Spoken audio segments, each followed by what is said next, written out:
সহি বুখারী হাদিস নম্বর ৪ ওহির বিরতি ও পুনরায় শুরু। জাবির ইবনু আবদুল্লাহ আনসারী রাদিয়াল্লাহু তাআলা আনহু থেকে বর্ণিত, তিনি ওহী স্থগিত হওয়া প্রসঙ্গে বর্ণনা করেন যে আল্লাহর রাসূল সাল্লাল্লাহু আলাইহি সাল্লাম বলেছেন, একদা আমি হাঁটছি, হঠাৎ আসমান হতে একটি শব্দ শুনতে পেলাম। আমি আমার দৃষ্টি উপরে তুললাম, দেখলাম সেই ফেরেশতা জিবরাইল আলাইহিসসালাম, যিনি হেরা গুহায় আমার নিকট এসেছিলেন, আসমান ও জমিনের মাঝে একটি আসনে উপবিষ্ট। এতে আমি ভীত হয়ে পড়লাম। অবিলম্বে আমি বাড়িতে ফিরে এসে বললাম, আমাকে চাদর দ্বারা আবৃত করো, আমাকে চাদর দ্বারা আবৃত করো।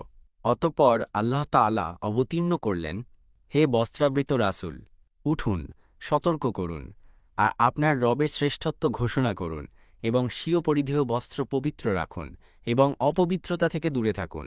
সূরাহ মুদ্দাশির ১৪-১-৫ আয়াত। এরপর ওহী পুরোদমে ধারাবাহিক অবতীর্ণ হতে লাগল।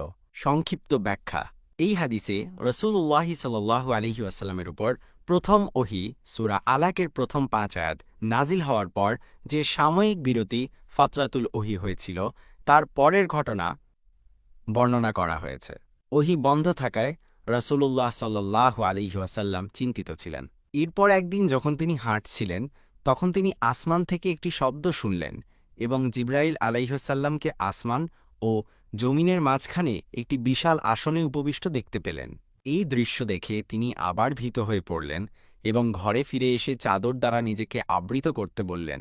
তখনই সূরা আল মুদ্দাসসির এর প্রথম কয়েকটি আয়াত নাজিল হয়, যেখানে তাকে ঘুম থেকে উঠে মানুষকে সতর্ক করার এবং আল্লাহর মহত্ব ঘোষণা করার নির্দেশ দেওয়া হয়। এই ঘটনার পর ওহী নিয়মিতভাবে এবং পুরোদমে আসতে শুরু করে। এই হাদিসটি নবুয়তের ধারাবাহিকতার এবং দাওয়াতের আনুষ্ঠানিক শুরুর একটি গুরুত্বপূর্ণ দিক তুলে ধরে।